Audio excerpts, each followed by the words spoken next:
السلام عليكم ورحمة الله وبركاته.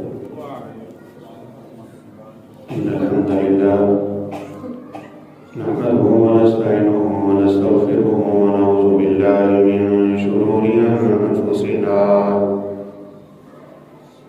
ومن سيئات أعمالنا. من يهده الله فلا مضل له ومن يضلله فلا هادي له.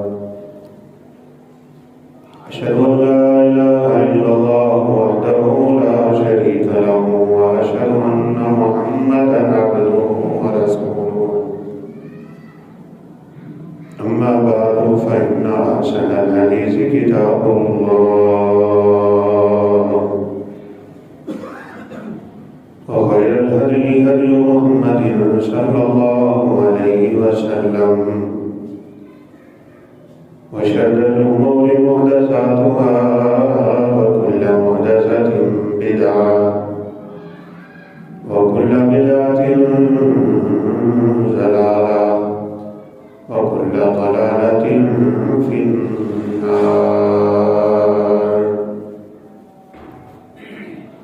يا أيها الذين آمنوا اتقوا الله حق تقاته ولا تموتن إلا وأنتم مسلمون. يا أيها الذين آمنوا اتقوا الله وقولوا قولا سديدا يصلح لكم أعمالكم ويغفر لكم ذنوبكم ومن يطع الله ورسوله فقد فاز فوزا عظيما. أعوذ بالله من الشيطان الرجيم. بسم الله الرحمن الرحيم. وأنيبوا إلى ربكم وأسلموا له. وقال الله سبحانه وتعالى في مقام آخر وإلى ربك فارغب. رب اشرح لي صدري ويسر لي أمري واحلل عقدة من لساني يفقهوا قولي. رب زدني علما سبحانك لا علم لنا إلا ما علمتنا إنك أنت العليم الحكيم.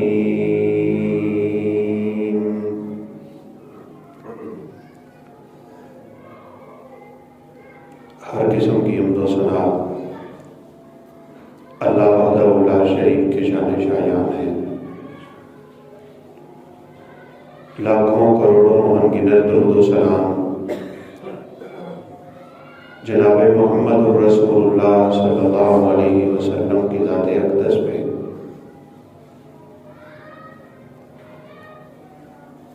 رمضان المبارک کی آمد ہے. اللہ رب العزت سے دعا ہے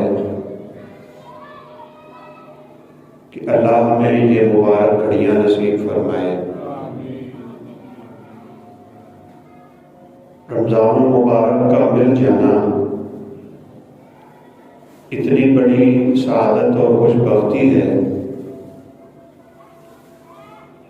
کہ رسول اللہ صلی اللہ علیہ وسلم کے دو صحابہ کا واقعہ ملتا ہے. اکٹھے اسلام لائے، اکٹھے کلمہ پڑھا اور ایک ان میں سے شہید ہو گئے.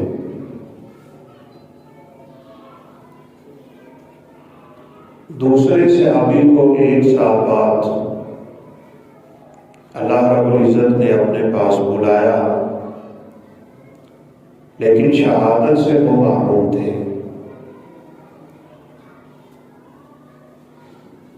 ایک تیسرے صحابی نے ان دونوں کو خواب میں دیکھا کہ بعد میں فوت ہونے والا وہ اپنے پہلے ساتھی سے جنت میں بہت زیادہ بلند درجوں میں ہے.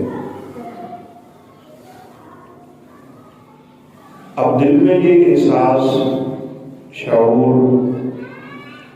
کہ شہید کا رتبہ تو زیادہ ہوتا ہے،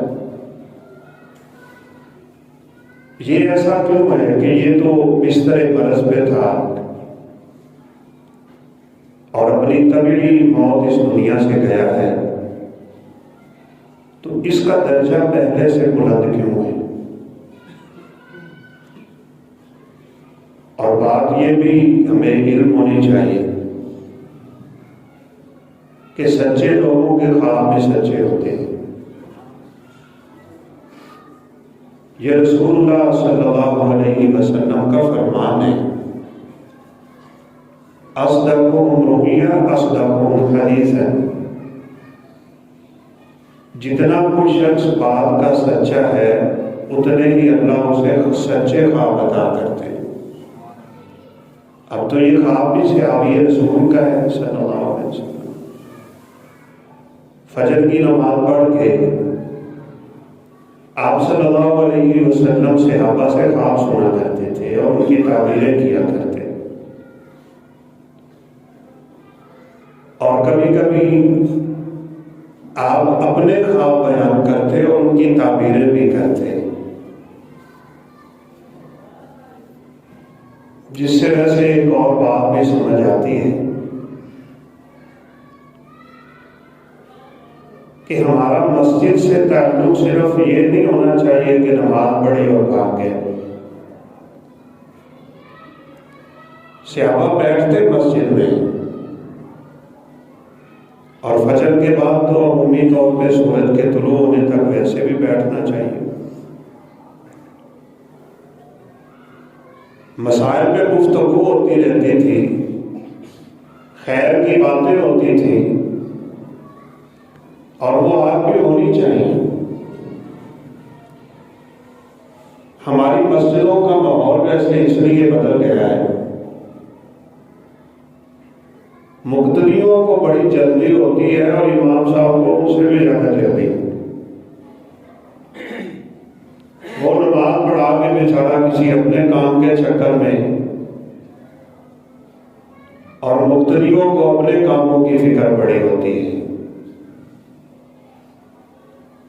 کاش وہ دور واپس آئے کہ جب اہل ایمان کے دل میں سب سے زیادہ رغبت نیکی کی ہوا کرتی تھی۔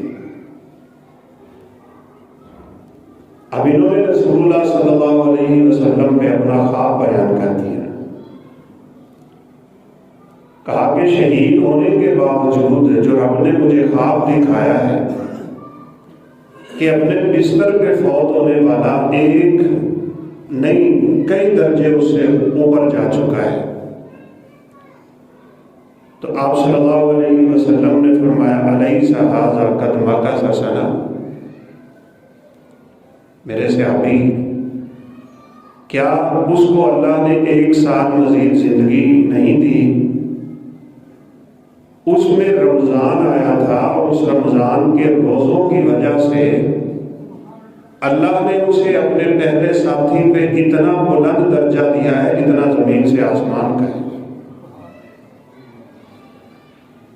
اس لیے ان سعادتوں کو معمولی نہیں سمجھنا چاہیے۔ سعادت اور خوش بختی ہے ہی انسان کی اس میں کہ اس کی توجہ اپنے رب کی طرف ہو جائے۔ اسی لیے میں نے یہ آیت کریمہ تلاوت کی ہے وَإِلَىٰ رَبِّكَ فَارْغَب، اپنے رب کی طرف رغبت کرو۔ اور ایک جگہ پہ اللہ رب العزت فرماتے ہیں فَفِرُّوا إِلَى اللَّهِ، رب کی طرف دوڑو، بھاگ کے آؤ۔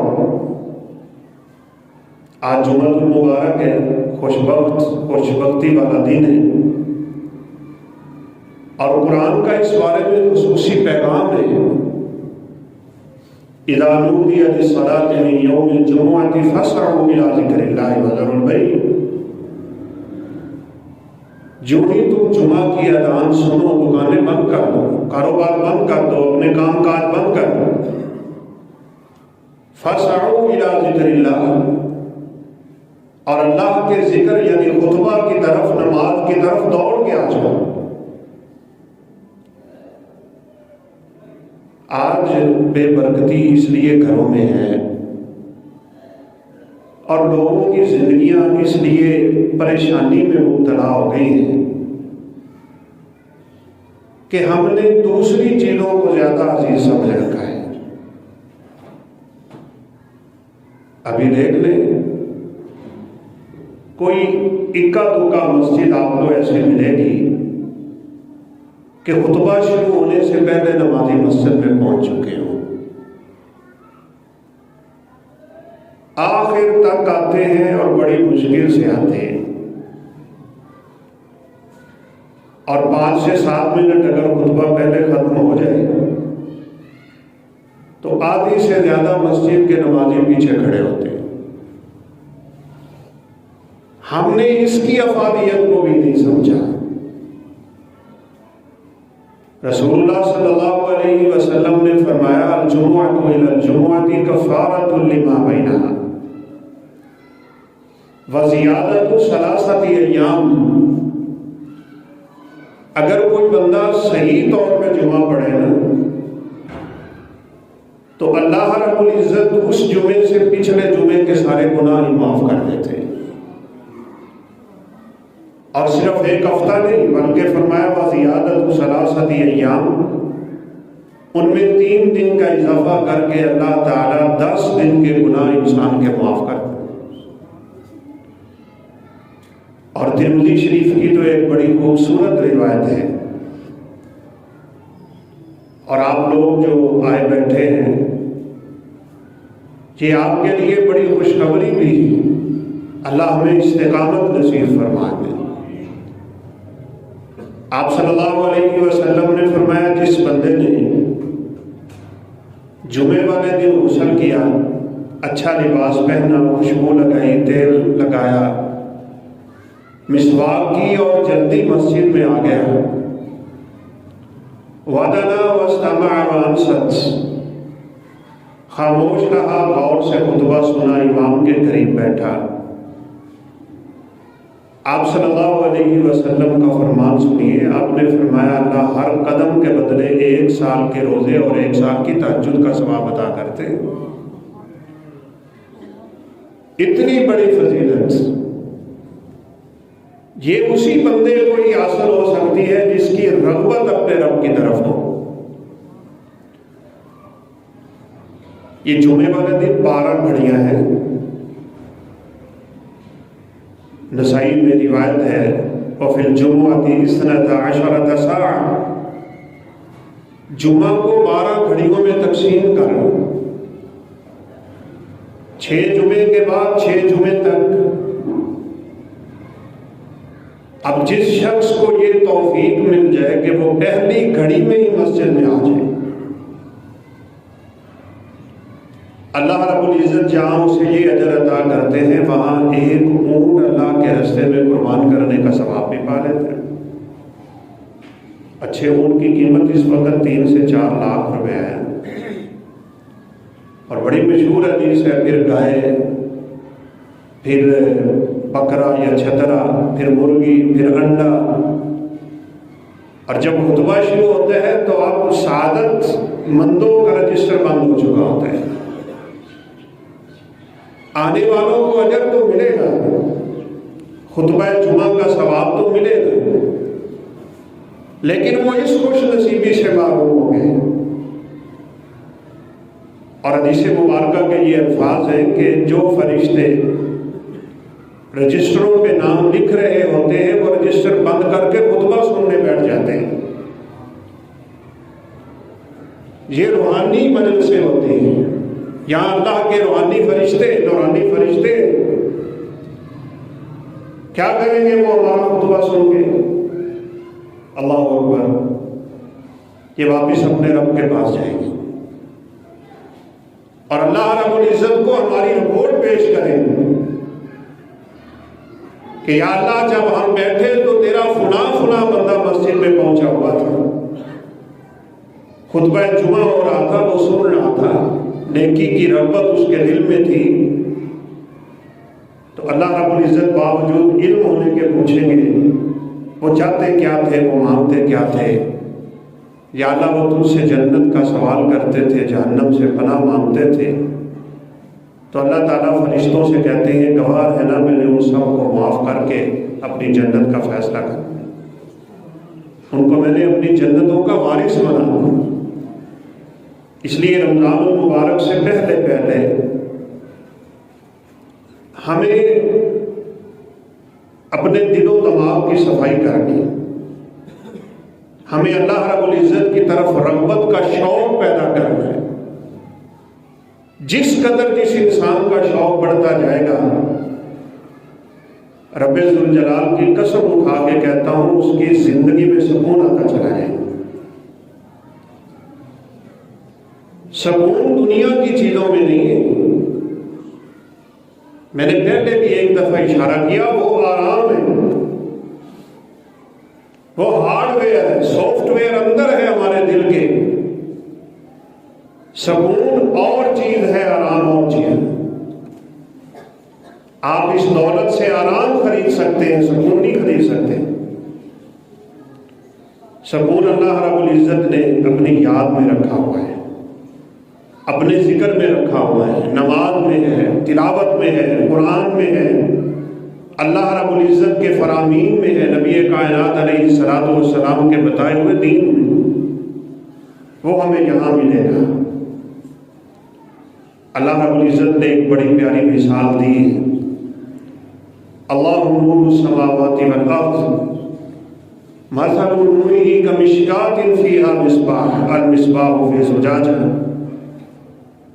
آج کل تو لائٹ کا دور ہے، آپ لوگ بزرگ ہیں، آپ جانتے ہیں جب معاشرے میں وہ پرانے زمانے میں لالٹین جلائی جاتی تھی، گھر کی دیوار میں ایک سوراخ ہوتا جس کو ہماری پنجابی زبان میں آلہ یا جالا کہتے تھے، اس میں وہ رکھی جاتی تھی، اس میں تیل ڈلتا، اس پہ شیشہ لگا ہوتا تھا۔ پوری مثال ہی اللہ نے یوں بیان کر دی، فرمایا اللہ کے نور کی مثال اس آلے کی مثال ہے جس میں لالٹین پڑی ہے، اس پہ شیشہ اتنا قیمتی ہے جیسے آسمان کے چمکتے ستارے، اور اس میں تیل زیتون کے مبارک درخت کا ہے، وہ جلا تو نور ہی نور، یہدی اللہ لنورہ من یشاء، اب اللہ جس کو چاہتا ہے اسے نور عطا کر دیتا ہے۔ یہ کیا ہے؟ یہ ایمان ہے، یہ اسلام ہے، یہ قرآن ہے، یہ تلاوت ہے، یہ ذکر ہے، یہ اللہ رب العزت کی طرف آنا ہے، نیکی کی رغبت ہے، یہی نور۔ یہ نور اللہ کسے دیتے ہیں، کہاں دیتے ہیں؟ فرمایا فی بیوت اذن اللہ ان ترفع ویذکر فیہا اسمہ، اگر تمہیں یہ نور چاہیے تو یہ نور اللہ کے گھروں میں تقسیم ہوتا ہے، ان گھروں سے تعلق مضبوط کرنا، اپنے رب کی طرف آنے والے بنو، اپنے رب کی طرف رغبت رکھو، وَإِلَىٰ رَبِّكَ فَارْغَب۔ اور اللہ رب العزت نے ان لوگوں کی تعریف کی، فرمایا فیہ رجال یحبون ان یتطہروا واللہ یحب المطہرین، اور یہاں کہا رجال لا تلہیہم تجارۃ ولا بیع عن ذکر اللہ۔ یہ نور اللہ دیتا کن کو ہے؟ جن لوگوں کے دل و دماغ میں اللہ کا ذکر سب سے زیادہ ہوتا ہے، انہیں تجارت اللہ کے ذکر سے نہیں روکتی، انہیں دنیا اللہ کے ذکر سے نہیں روکتی، انہیں اولاد اللہ کے ذکر سے نہیں روکتی، انہیں دنیا کے معاملات اللہ کے ذکر سے نہیں روکتے۔ لا تلہیہم تجارۃ ولا بیع عن ذکر اللہ واقام الصلاۃ وایتاء الزکاۃ، نماز اور زکوٰۃ کی ادائیگی یہ ان اہل ایمان کی صفت ہے۔ ایک عادت میری اور آپ کی ہونی چاہیے، اذان ہو تو سب کچھ چھوڑ دیں۔ ایمان والوں کی صفت ہے اللہ اکبر کی ندا سن کے سب کچھ چھوڑ دیں، مسجد کا رخ کریں، مسجد کی طرف آ جائیں۔ اگر ہمیں اللہ رب العزت سے برکتیں اور رحمتیں چاہیے تو اللہ تعالیٰ نے انہی لوگوں کا تذکرہ کیا ہے.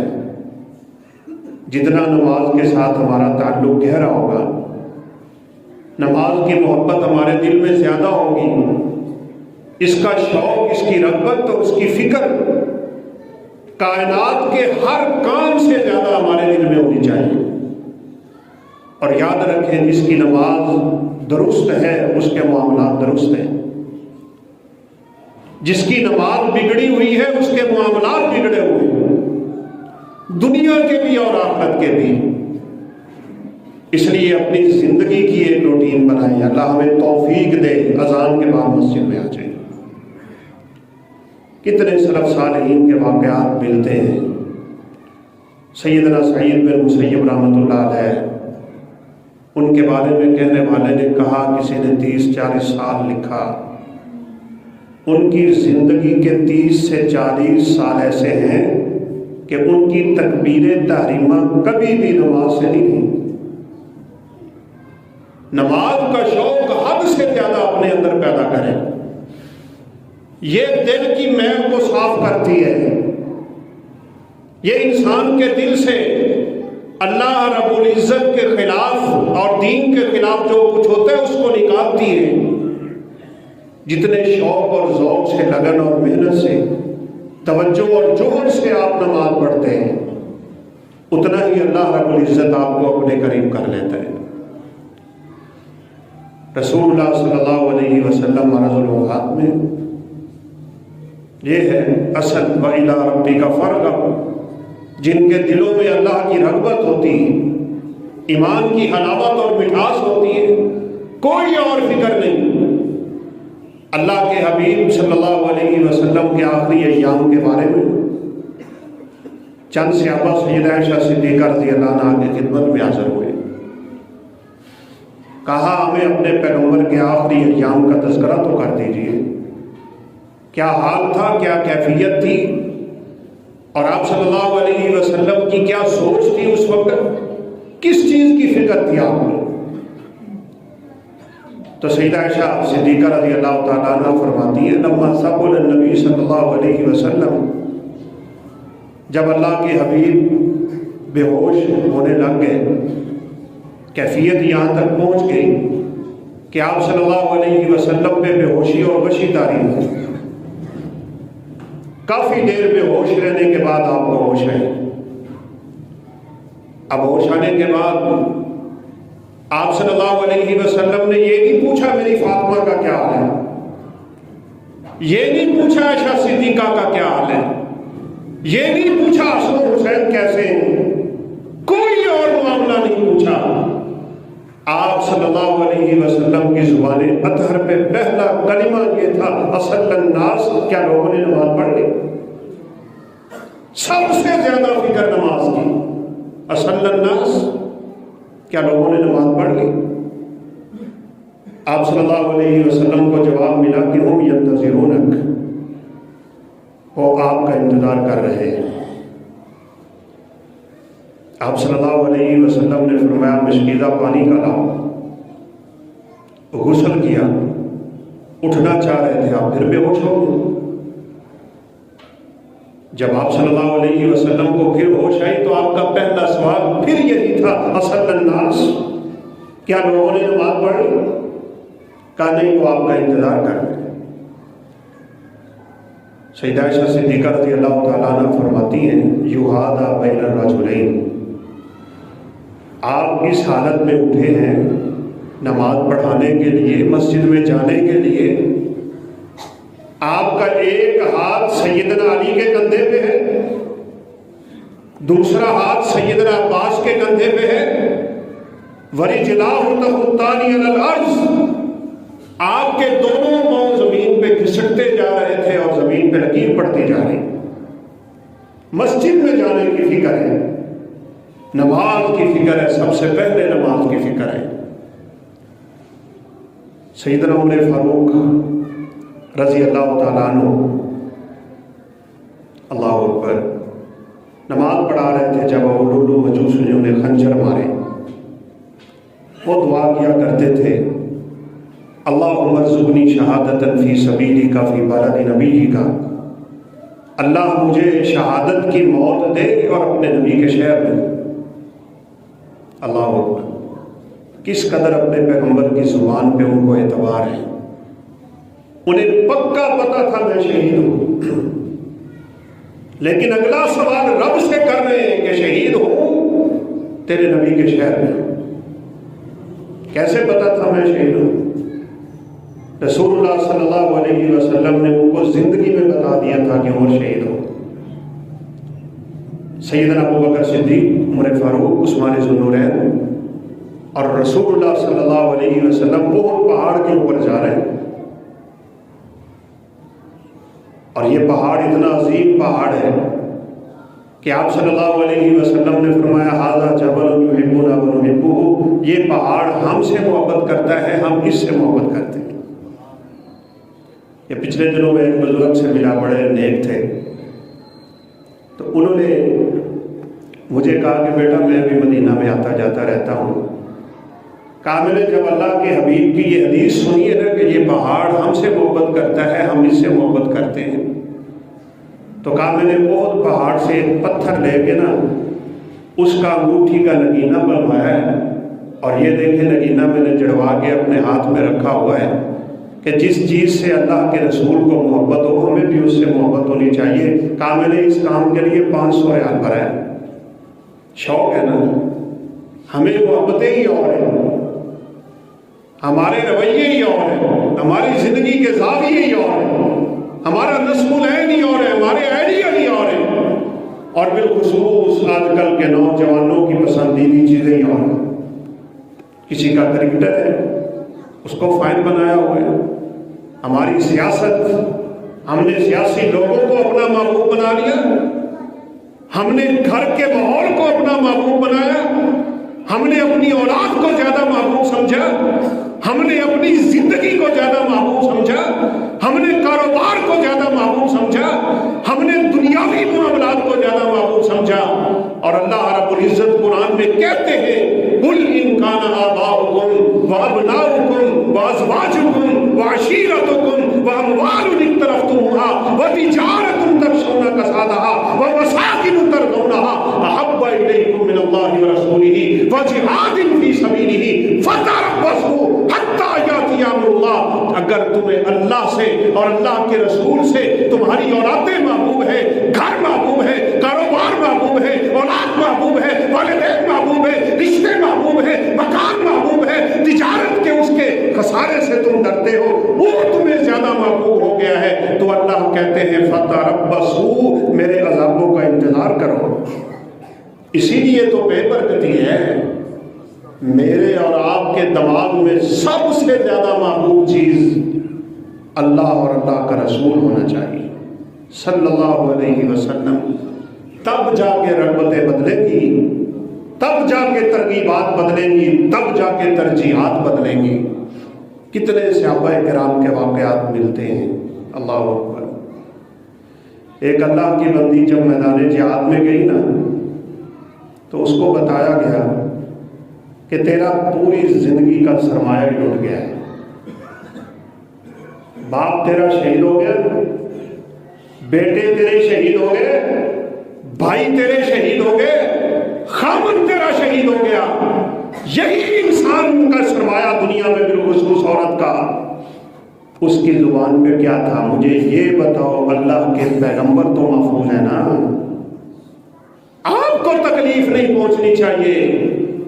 زخم کھا کے بھی کہتے تھے اللہ کے حبیب کا کیا حال ہے۔ اور سیدنا خبیب رضی اللہ تعالیٰ عنہ کا واقعہ کس قدر مشہور ہے۔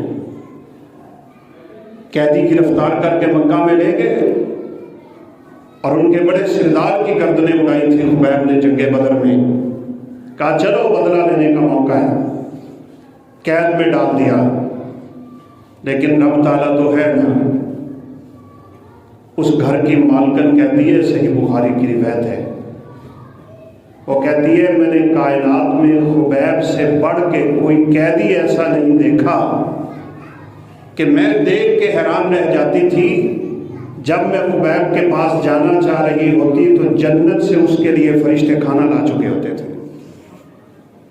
جب انسان رب کی طرف آئے تو راستے تو کھلے، رزق تو بڑا وسیع رب نے رکھا ہے، اللہ اپنے بندوں پہ بڑا مہربان ہے، خدا کی قسم۔ جب ہم بغاوت پہ اتر آتے ہیں تو اللہ رب العزت تھوڑا عذاب چکھانے لگ جاتا ہے، وگرنہ نہیں۔ اللہ اکبر۔ جس دن سیدنا خبیب کو سولی پہ چڑھانا تھا تو انہوں نے اس طرح منگوایا، کہا میں نے اپنے بدن کی صفائی کرنی ہے۔ اب گھر کی بچی دوڑی اور سیدنا خبیب کے پاس چلی، ایک ہاتھ میں بچی ہے، دوسرے ہاتھ میں اس طرح۔ مالکن کے دیکھ کے رنگ اڑے ہوئے ہیں، کہا اللہ کی بندی مت گھبرا، ہم مسلمان ہیں، ان بچوں پہ ہم ظلم نہیں کرتے، مجھے پتا ہے آج میں نے سولی پہ چڑھنا ہے، آج میری گردن اڑے گی۔ اللہ کے حبیب نے تو حالت جنگ میں بچوں کو مارنے سے منع کیا ہوا ہے، عورتوں کو مارنے سے منع کیا، بوڑھوں کو مارنے سے منع کیا، درختوں کو جلانے سے منع کیا۔ اسلام جیسا خوبصورت دین کون سا ہے؟ اب لے گئے جب پھانسی کی گھاٹ پہ تو کہا خبیب بتاؤ کوئی خواہش ہے؟ کہا ہاں مجھے 2 رکعتیں پڑھنی، وضو کروا دو۔ وضو کیا اور 2 رکعتیں پڑھی اور بڑی جلدی سے پڑھی۔ خدا کی قسم اسے کہتے ہیں وَإِلَىٰ رَبِّكَ فَارْغَب۔ موت سامنے نظر آ رہی ہے، انہیں اللہ کے لیے سجدہ کرنے کی فکر لگی ہوئی، جلدی پڑھی۔ اور کیا الفاظ بولے تھے سنہرے اور قیمتی، کہا میری عادت نہیں جلدی نماز پڑھنے کی، میں نے زندگی میں کبھی جلدی نماز نہیں پڑھی، لیکن آج کی 2 رکعتیں اس لیے جلدی پڑھ رہا ہوں کہیں تمہاری زبانوں میں یہ کلمہ نہ آئے کہ موت کے ڈر سے نماز نہ بھی کر رہا ہے۔ وہ تو موت کو چوما کرتے تھے، خدا کی قسم ہمیں موت سے نفرت ہوگی۔ دنیا کی محبت ہو تو موت کا ڈر ہوتا ہے، دنیا سے نفرت ہو تو موت سے محبتیں ہوتی ہیں۔ مومن کو کیا ڈر ہے موت سے، اس نے تو اپنے رب سے ملاقات کرنی ہوتی ہے۔ اسی لیے تو اللہ کے حبیب کا فرمان ہے من احب لقاء اللہ احب اللہ لقاءہ ومن کرہ لقاء اللہ کرہ اللہ لقاءہ۔ جو رب کو ملنا پسند نہیں کرتا اللہ اس کو ملنا پسند نہیں کرتے، اور جس کے دل میں رب کی ملاقات کا شوق ہے اسے کیا موت کا ڈر ہے۔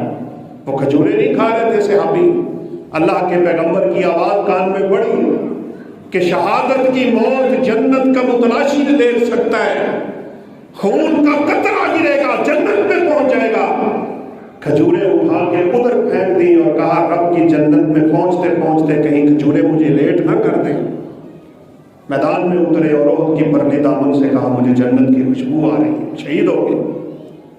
اللہ رب العزت سے کس شان و شوکت سے خدا کی قسم ان لوگوں کی ملاقاتیں ہوں گی جن کے دل و دماغ میں ہمیشہ آخرت رہی، اللہ کا ڈر رہا، آخرت کی فکر رہی، اللہ کی رغبت رہی، دین کا شوق رہا، توجہ ادھر رکھتے رہے۔ یہ کل قیامت کے دن رب سے اس حال میں ملاقاتیں کریں گے کہ دنیا کے بڑے بڑے بادشاہ دیکھ کے حیران رہ جائیں گے۔ حدیثوں کے الفاظ ملتے ہیں۔ اللہ اکبر۔ جلدی سے سیدنا خبیب رضی اللہ تعالیٰ عنہ نے 2 رکعتیں پڑھی اور ان کو جب لے جایا گیا، اس وقت کی پھانسی یہ نہیں ہوتی تھی کہ گلے میں پھندا ڈال کے جھولا دے دیں گے اور روح نکل جائے گی، ایسے نہیں کرتے تھے۔ سلیب ہوتی، ایک لکڑی سیدھی ایک لکڑی چوڑی، اس کے اوپر اس کے ہاتھ یوں کھڑے کر کے کیل ٹھوکتے تھے جسم میں، پیچھے سے کیلوں کو بند کیا جاتا تھا یا رسوں سے بند کرتے، پھر اس لکڑی کو گاڑا جاتا تھا، پھر دور سے تیر اندازی ہوتی تھی، نیزے چلتے تھے، خنجر آتے تھے، بڑے بڑے وار ہوتے تھے، اس لکڑی پہ اس تختے پہ روح نکلا کرتی تھی۔ خبیب کو تیر برس رہے ہیں، خون بہ رہا ہے، آنکھوں سے آنسو گرے، کہا روکو ذرا، لگتا ہے اب اسے بات سمجھ آ گئی۔ کہا خبیب اب سمجھے ہو تکلیف کسے کہتے ہیں؟ کیا تو چاہتا ہے تجھے اتار کے یہاں تیرے پیغمبر کو کھڑا کر دیا جائے اور تیری جان بچ جائے؟ کیا الفاظ بولے تھے خدا کی قسم خبیب نے؟ اٹھاؤ تاریخ، خبیب کے پڑھو الفاظ، خباب کے پڑھو، عمار کے پڑھو، یاسر کے پڑھو، زلیخا کے پڑھو، جانیں قربان کر دی انہوں نے، لیکن دل و دماغ میں محبت ایک ہی تھی، اللہ اور اللہ کے رسول کی. کہا یہ آنسو اس لیے نہیں گر رہے کہ میں موت سے ڈر رہا ہوں، یہ آنسو اس لیے گر رہے ہیں کہ اللہ نے ایک جان دی تھی وہ آج رب کے سپرد کر رہا ہوں. اللہ مجھے 100 جانیں دے دیتا، میں ایک ایک کر کے رب کے رستے میں تو قربان کر سکتا تھا، لیکن مجھے یہ بھی گوارا نہیں کہ میرے پیغمبر کے پاؤں میں کانٹا بھی چڑھ جائے. ہم سب سے پہلے دین کو پیچھے کرتے ہیں. سب سے پہلے ہم نے اپنی ترجیحات ہی بڑی اور رکھی ہوئی ہیں، دوسروں کو ہم نے مقدم کیا ہوا ہے. نہیں، سب سے زیادہ فکر اپنی نماز کی کریں، سب سے زیادہ فکر اپنے ایمان کی کریں، سب سے زیادہ فکر اپنے اسلام کی کریں، سب سے زیادہ فکر اپنے بچوں کی دینی تربیت کی کریں. میرے اور آپ کے دماغ میں سب سے بڑی چیز یہی ہونی چاہیے کہ میرا اسلام کیا کہتا ہے، میرا ایمان کیا کہتا ہے. مائیں اٹھاتی ہیں کہ نہیں بچوں کو جب سکول کا ٹائم ہوتا ہے؟ اور اگر نماز رہ گئی تو کوئی مسئلہ نہیں. اور جی میں بڑا اٹھانی ہوں، جی پتر میرا اٹھتا ہی کیوں نہیں اٹھتا؟ تیرے اندر وہ فکر ہی نہیں جو ہونی چاہیے. سکول سے چھٹی نہیں کرنے دیتی، والد بھی نہیں کرنے دیتا، کاروبار سے پیچھے نہیں رہتے، کہیں دکان میں خسارہ نہ پڑ جائے، بیٹھا بیٹھا نمازیں ضائع کرتا ہے. اذان ہو گئی بیٹھا ہے، عصر ہو گئی بیٹھا ہے، مغرب ہو گئی بیٹھا ہے. بھائی اللہ نے تجھے دکان اس لیے دی تھی تو وہاں بیٹھ کے نمازیں ضائع کرے؟ اللہ نے تجھے دولت دے کے یہ نرم گرم بستر اس لیے دیے تھے کہ تو نمازیں ضائع کرے؟ یہ تو ایک آزمائش تھی بھائی. اللہ کسی کو تھوڑا دیتا ہے، کسی کو زیادہ دیتا ہے، بس اور کچھ نہیں ہے. ساری کی ساری دنیا کا نظام آزمائش پہ کھڑا ہے. وہ دے کے آزماتا ہے، کبھی لے کے آزماتا ہے. لِيَبْلُوَكُمْ أَيُّكُمْ أَحْسَنُ عَمَلًا. اس لیے اپنی ترجیحات کو بدل لیں. رمضان المبارک آ رہا ہے، اس سے پہلے اپنی نیتوں کو درست کر لیں، اپنے اعمال کی اصلاح کر لیں، اپنی فکروں کو خالص کر لیں، اللہ کی طرف توجہ کرنے والے بن جائیں. فَفِرُّوا إِلَى اللَّهِ. اللہ کہتے ہیں دوڑو اپنے رب کی طرف. سیدنا عمر فاروق رضی اللہ تعالیٰ عنہ، میں نے آپ کو کہا نا، انہیں یہ تو یقین تھا کہ میں نے شہید ہونا ہے. کیسے یقین؟ اسی حدیث میں ہے. احد پہاڑ پہ ہیں، ابو بکر صدیق بھی ساتھ ہیں، رسول اللہ صلی اللہ علیہ وسلم بھی ہیں، عمر فاروق بھی ہیں. تو محبت کی وجہ سے احد ہلنے لگ گیا. فرط محبت میں ہلا تو آپ صلی اللہ علیہ وسلم نے اپنا پاؤں لگایا اور فرمایا اسقط یا احد فإن علیک نبی وصدیق وشہیدان. احد ٹھہر جا، سکون کر، آرام کر، ہل نہیں. کیا تجھے پتہ نہیں تیرے اوپر ایک نبی، ایک صدیق اور 2 شہید جا رہے ہیں؟ ویسے کتنی مزے کی بات ہے. احد نے پھر کبھی حرکت نہیں کی. جماعت بے جان بے روح، لیکن اللہ کے حبیب کی بات موڑنے کا اس نے بھی کبھی نہیں سوچا. جماعت مانتے ہیں، حیوانات مانتے ہیں، مخلوقات مانتی ہیں، لیکن افسوس اللہ کے پیغمبر کے امتی پہ وہ نہیں مانتا. وہ کھڑا ہے جہاں کھڑا تھا.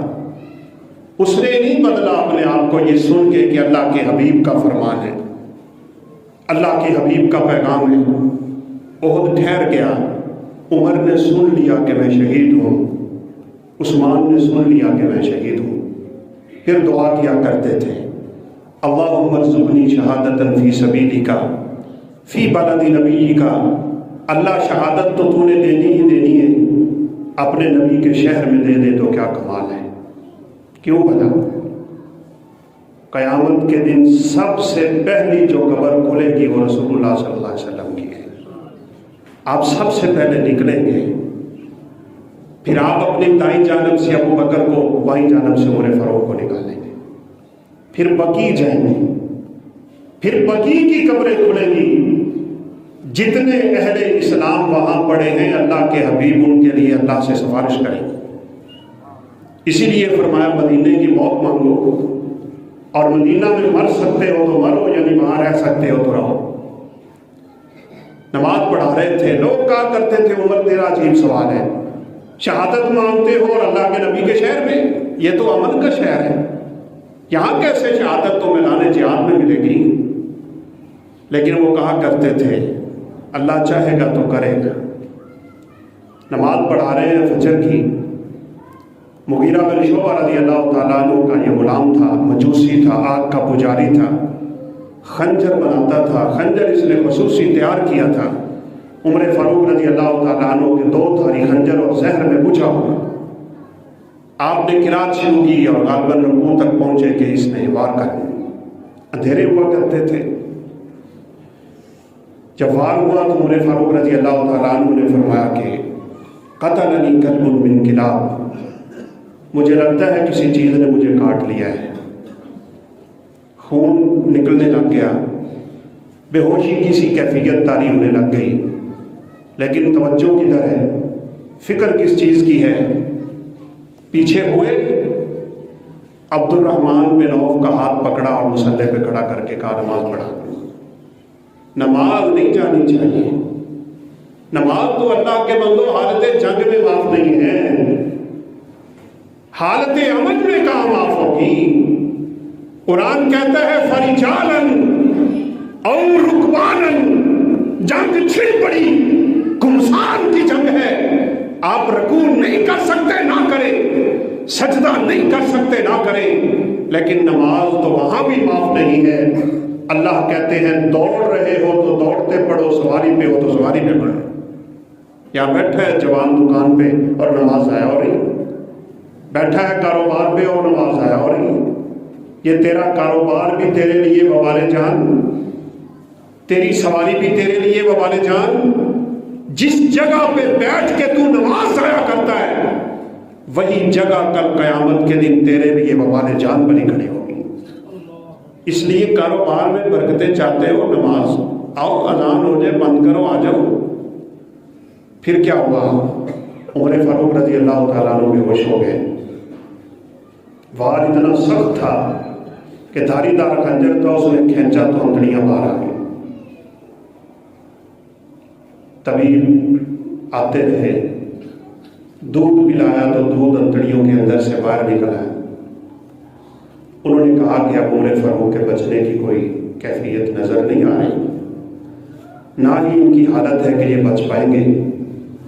عمر فاروق رضی اللہ تعالیٰ عنہ سے گزارش کرتے کہ نیا خلیفہ مقرر کر دیں۔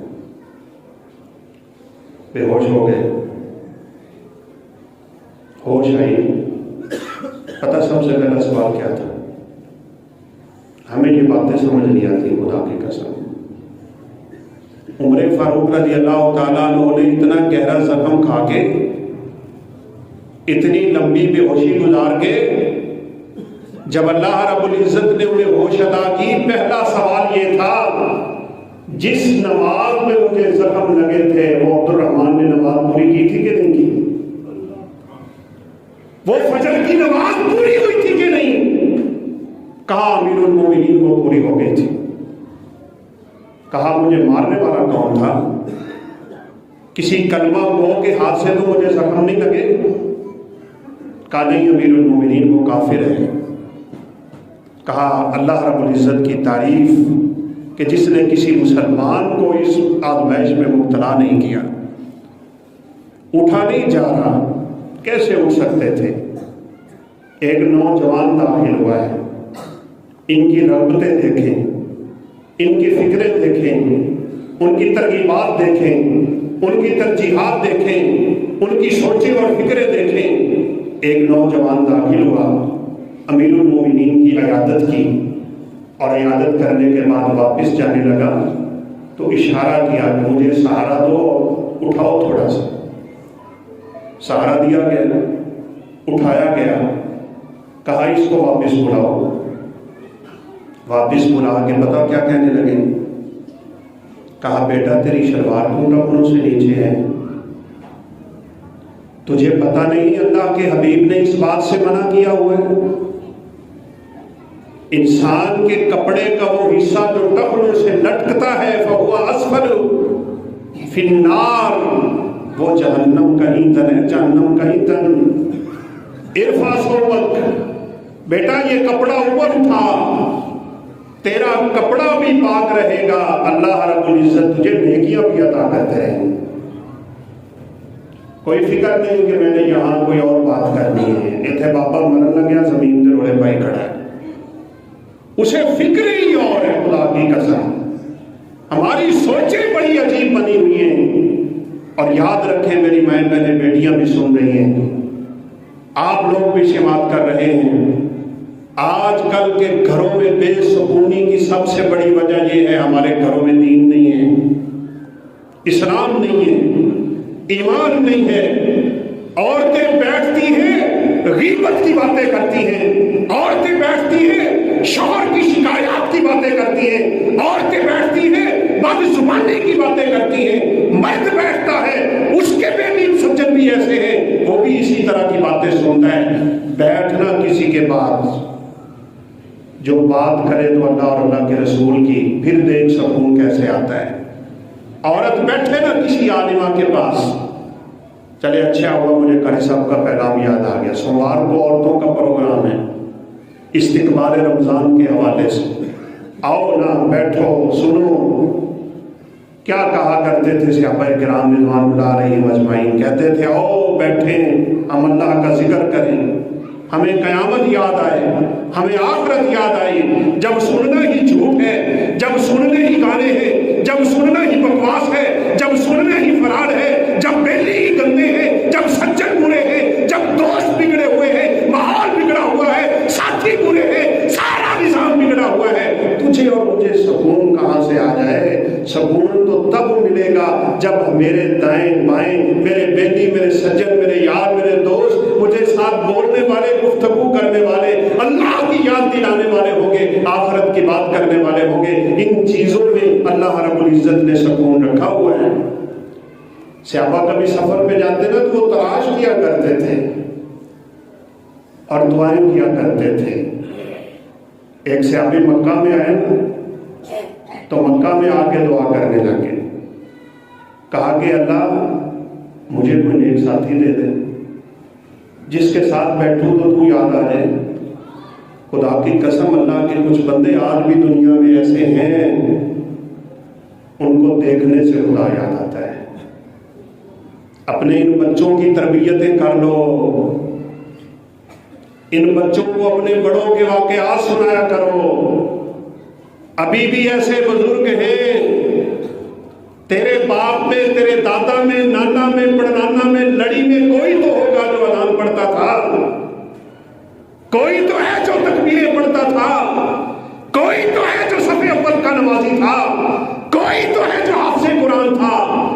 ہم نے بچوں کو کہانیاں بھی اور سنائیں، بچوں کے ہاتھوں میں موبائل بھی دے دی، پورے کا پورا زاویہ بگڑ گیا خدا کی قسم۔ کل ہم ایک مجلس میں تھے، علماء بیٹھے تھے، پروگرام تھا، اللہ رب العزت ان علماء کی زندگیوں میں برکت دے۔ مولانا ارشاد اللہ قصری صاحب، حافظ شریف صاحب، حافظ مسعود عالم صاحب، قاری سہیب صاحب، قاری ابراہیم صاحب، بڑے بڑے جلیل القدر، ان کو دیکھ کے خدا کی قسم روحانیت نصیب ہوتی ہے۔ تو فرما رہے تھے آج سے 20 سال بعد دنیا میں سب سے زیادہ ڈاکٹر جو ہوں گے نا، وہ یہ جو دماغی طور پہ لوگ مفلوج ہو رہے ہیں، پریشانیاں اور تکلیفیں دماغ میں بھری ہوئی ہیں، ٹینشنیں لگی ہوئی ہیں، ان کے ڈاکٹر سب سے زیادہ ہوں گے۔ وجہ موبائل، لگے رہو ان موبائلوں پہ، چھوڑ دو ان کی جان چھوڑ دو۔ جتنا کم وقت اس کو دو گے، تلاوت زیادہ کرو گے، ذکر زیادہ کرو گے، فکر زیادہ کرو گے، آخرت کی طرف توجہ زیادہ کرو گے، سکون ملتا چلا جائے گا، زندگی سدھرتی چلی جائے گی۔ اور جتنا پیچھے ہٹتے رہو، رات 2-2 3-3 بجے تک فیس بک پہ بیٹھا رہتا ہے نوجوان، نہ والدہ کو فکر، نہ والد کو فکر، صبح نماز پڑھی ہے نہیں پڑھی کوئی ٹینشن ہی کوئی نہیں۔ اس لیے رغبت یہ بڑی اہم چیز ہوتی ہے۔ اس لیے قرآن مجید میں ہے وَإِلَىٰ رَبِّكَ فَارْغَب، اپنے رب کی طرف رغبت کر، اپنے رب کی طرف آ، اپنے رب کی طرف دوڑ، اس کے لیے کر جو کچھ کرنا ہے۔ آج تیرے پاس بھی فرصت ہے، آج میرے پاس بھی فرصت ہے۔ سیدہ زینب رضی اللہ تعالیٰ عنہ روزہ رکھا ہوا تھا، تو کسی جاننے والے نے ان کو بڑے اچھے کھانے کی دعوت دے دی، اور یہ مسئلہ بھی ہے نفلی روزہ رکھا ہو اور کوئی دعوت دے تو چھوڑ بھی سکتے ہیں ہم، لیکن جن لوگوں کے دلوں میں رغبت ہو، کہا کہ ماں جی آئیں نا، آپ کا کھانا ہے اور بڑی عمدہ دعوت ہے، کہا نہیں میں نے روزہ رکھا ہوا ہے، اور روزہ اس لیے رکھا ہے، اللہ کے حبیب کا فرمان ہے کہ آج عرفہ کا دن ہے اور جس نے عرفہ کا روزہ رکھا اللہ اس کے 2 سال کے گناہ معاف کر دیتا ہے۔ میں یہ کھانے کے بدلے اپنے 2 سال کے گناہ نہ معاف کرواؤں؟ ترجیح ہی اور ہے، ان کے زندگی کے زاویے ہی خدا کی قسم اور تھے، ہم جھٹ پٹ میں اپنی آخرت کو پیچھے کر بیٹھتے ہیں۔ سب سے مقدم اس کو کرو۔ اللہ اکبر، سخت گرمی تھی، اب تو خیر موسم بہتر ہے، کیا عالم ہوگا، میدان صحرا تڑپتا ہوا، اور وہ بھی عرب کا مدینے کی گرمی سب کو مشہور ہے، معروف ہے۔ ایک بکریوں کا چرواہا بکریاں چرواتا پھر رہا ہے، بلا کی گرمی، شدت اور حدت اور حرارت عروج پہ۔ عبداللہ بن عمر ہیں، ان کے ساتھی ہیں، سفر پہ ہیں، کھانے کا وقت ہوا، دسترخوان لگایا، عربوں کا بڑا ماحول ہے، مہمان نواز بڑے ہیں، کہا جاؤ یہ بکریوں کے چرواہوں کو بھی بلا کے لاؤ، ہمارے ساتھ بیٹھ کے یہ کھانا کھائے گا۔ اس کو بلایا تو اس نے کہا اللہ آپ کو جزائے خیر دے، میں کھانا نہیں کھاؤں گا۔ اب یہ عربوں میں تو ہو ہی نہیں سکتا کہ دعوت قبول نہ کریں۔ عبداللہ بن عمر رضی اللہ تعالیٰ عنہ فرمانے لگے کہ کیوں؟ اس نے کہا انی صائم، میں نے روزہ رکھا ہوا ہے۔ چونک گئے عبداللہ بن عمر، بکریوں کا چرواہا، جون جولائی کی گرمی، شدت اور حدت بلا کی، کتنا رب کا نیک ہوگا کہ اس نے روزہ رکھا ہوا ہے۔ کہا چل پھر ہمارے ساتھ تو نے کھانا نہیں کھانا تو ہمیں پھر تو کھلا دے۔ کہا میں آپ کو کیسے کھانا کھلا سکتا ہوں؟ کہا تیری ایک بکری پکڑ کے ہم ذبح کر لیتے ہیں، پکا کے کھا لیں گے، تیری طرف سے کھانا بنے گا۔ اس نے کہا نہ یہ بکریاں میری نہیں ہیں، یہ بکریاں میرے مالک کی ہیں۔ کہا سینکڑوں کی تعداد میں بکریاں ہیں، مالک کو کہنا ایک بکری بھیڑیا کھا گیا تھا، امتحان ہو رہا ہے۔ روزے تو ہم بھی رکھتے ہیں، اللہ اکبر، اللہ معاف فرمائے۔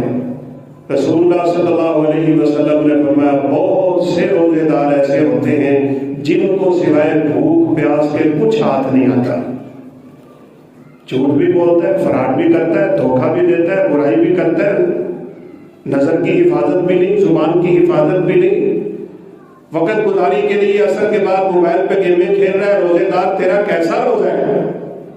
کوئی فیس بک پہ بیٹھا ہے، کوئی یوٹیوب کھول کے بیٹھا ہے کہ یہ وقت نہیں پاس ہو رہا، روزہ پورا نہیں ہو رہا۔ یہ نہیں روزہ، اس پہ بات کریں گے انشاءاللہ 2 جمعے بعد، ویسے بھی رمضان آ چکا ہوگا انشاءاللہ، اللہ ہمیں نصیب کر دے۔ عمر فاروق ابن عمر رضی اللہ تعالیٰ عنہ نے اس کو آزمائش کے طور پہ جب یہ کلمہ کہا نا، میں تیری بکری ذبح کر لیتا ہوں، ہم کھا لیتے ہیں، تیری طرف سے دعوت ہوگی، سینکڑوں بکریاں ہیں، تیری 100 سے زیادہ، مالک کو کہنا اسے پہلی بات تو پتہ ہی نہیں چلنا کہ ایک بکری غائب ہے، اور چل بھی جائے تو کہنا کہ وہ بھیڑیا کھا گیا تھا، اسے پتہ نہیں یہ عبداللہ بن عمر ہے، یہ صحابہ کی جماعت ہے، بدو تھا، عربی تھا، صحرائی تھا، جنگل میں رہنے والے تھا، لیکن ایمان کیسا، تقویت کیسی، تقوی کیسا، پرہیزگاری کیسی، للہیت کیسی، خشیت کیسی، خوف خدا کیسا، اور رب سے ڈرنے والا کیسا، رخ موڑا، چہرہ بدلا، آسمان کی طرف انگلی اٹھا کے کہا وہ مجھے یہ برائی کی دعوت دینے والے، اگر اس وقت میرا مالک نہیں دیکھ رہا تو اللہ تو دیکھ رہا ہے۔ این اللہ، یہ کلمہ تھا اس کی زبان پہ، این اللہ، اوے مجھے دعوت دینے والے بتا پھر رب کہاں ہے، رب کہاں ہے، رب کہاں ہے۔ یہ کہتے کہتے دور نکل گیا تھا، اس کی زبان پہ ایک ہی کلمہ رہا، این اللہ، این اللہ، این اللہ۔ کبھی میں نے یا آپ نے کسی برے دوست کو اشارت میں چھوڑا ہو، پھر دیکھیے اللہ ہمیں ایمان کیسے نصیب کرتا ہے۔ ساری رات بیٹھے، فکر ہی نہیں کہ مجھے اس کے ساتھ ایک لمحہ نہیں بیٹھنا چاہیے، کھڑا نہیں ہوا وہ بندہ، اپنی بکریوں کو ہانک کے لے گیا اور یہی کہتا رہا این اللہ، این اللہ این اللہ۔ اور پھر جو رب کے بندے ہوتے ہیں نا، اللہ انہیں انعامات سے بھی بڑا نوازتا ہے۔ عبداللہ بن عمر نے اس کے پیچھے بندہ بھیجا، اس کا پتہ کیا یہ کون ہے، اس کا مالک کون ہے، اس کے مالک سے گفتگو کی، اس کو بھی خریدا، بکریوں کو بھی خریدا، اور کہا جس کے دماغ میں اللہ اتنا بیٹھ چکا ہو، خوف خدا کا عالم یہ ہو، اس کو کسی کا غلام نہیں ہونا چاہیے، میں تجھے اللہ کی رضا کے لیے آزاد کر رہا ہوں، اور یہ بکریاں بھی ساری کی ساری تجھے دے رہا ہوں، بکریاں بھی تیری، اب تو بھی آزاد ہے۔ لیکن اس واقعہ کو عمر بھر عبداللہ بن عمر یاد رکھا کرتے تھے۔ جب کبھی اکیلے بیٹھتے آسمان کی طرف انگلی اٹھاتے اور کہا کرتے تھے این اللہ این اللہ این اللہ، اللہ کہاں ہے، اللہ کہاں ہے۔ آج میرے اور آپ کے دماغ میں یہ نقطہ بیٹھنا چاہیے نا، اللہ کہاں ہے۔ سیدھی سی بات ہے، بات تو اگرچہ تھوڑی سی عجیب ہے، ہم بچوں کو کہتے ہیں نا اے سانو چرایا نہ کر، سانو چرایا نہ کر۔ میں بھی آپ سے یہی کہوں گا، اپنے رب کو چرایا نہ کریں، وہ رب ہے، وہ رب ہے، اس کے ساتھ تعلق وہ رکھو جو رکھنا چاہیے، جو ہونا چاہیے۔ یہ سرسری تعلق نہیں کہ ہم آئے مسجد میں بس نماز پڑھی اور ہو گئے، کوئی ذکر نہیں، کوئی فکر نہیں۔ اپنی زندگی کو تبدیل کریے، جتنا زیادہ ہمارا رجحان آخرت کی طرف جائے گا، خدائے ذوالمنن کی قسم زندگی آسان سے آسان سے آسان تر ہوتی چلی جائے گی، دنیا کی فکریں ختم ہو جائیں گی۔ یہ تو پرانی باتیں ہیں، میں بات ختم کرتا ہوں، یہ چند مہینے یا چند عرصہ پہلے کی بات ہے۔ یہ روبی فوم والے جو ہیں سیالکوٹ میں، وہاں ہمارے ایک شاگرد جمعہ پڑھاتے ہیں، تو وہ کہہ رہے تھے زور کی نماز پہ فیکٹری کو آگ لگ گئی، اور آگ یوں لگی کہ شعلے آسمانوں سے باتیں کر رہے تھے، لیکن کہتے ہیں ہم نے مالک کو دیکھا، اس نے آرام سے زور کی نماز پڑھی مسجد میں، فیکٹری کی ہی مسجد تھی، اور جو ہی نماز ختم کی ذکر اذکار کر کے اس نے سنتیں شروع کر دی۔ لوگ بیٹھے دیکھ رہے ہیں، اس کی فیکٹری چل رہی ہے، اس کو نماز کی فکر پڑی ہوئی ہے، لوگ اس سے افسوس کرنے کے لیے بیٹھے ہیں، اس نے تسلی سے سنتیں ادا کی، سلام پھیرا، لوگوں نے افسوس کیا، کسی پوچھنے والے نے پوچھ لیا آپ کا سرمایہ چل رہا ہے، آپ نماز پڑھ رہے ہیں؟ اس نے کہا سرمایہ مل جائے گا، یہ نہیں ملے گی، نماز نہ جائے، نیکی نہ جائے، ایمان نہ جائے، اسلام نہ جائے، سب کچھ جاتا ہے چلا جائے، ایمان کی دولت میرے اور آپ کے ہاتھ سے نہیں جانی چاہیے۔ اور یہی کلمے عبد الرحمن بن عوف سے میرے پیغمبر نے بولے تھے، جب ہجرت کر کے آئے، مکہ سے نکلے، انہوں نے بچہ چھینا، بیوی چھینی، کپڑے چھینے، لباس چھینا، دولت چھینی، ہتھیلی چھینی، سب کچھ چھینا، کہا جانا ہے تو بے شر و سامان جانا پڑے گا، یہ یہاں کا کمایا ہوا یہاں چھوڑ کے جانا پڑے گا۔ مسجد نبوی میں داخل ہوئے، 550 کلومیٹر کا سفر پیدل طے کیا تھا، سواری نہیں، کوئی ساتھی نہیں، کوئی پرسن حال نہیں، کچھ ہے نہیں کہ وہ خرید کے کھانا ہی کھا سکیں، درختوں کے پتے کھاتے ہوئے آئے ہوں گے۔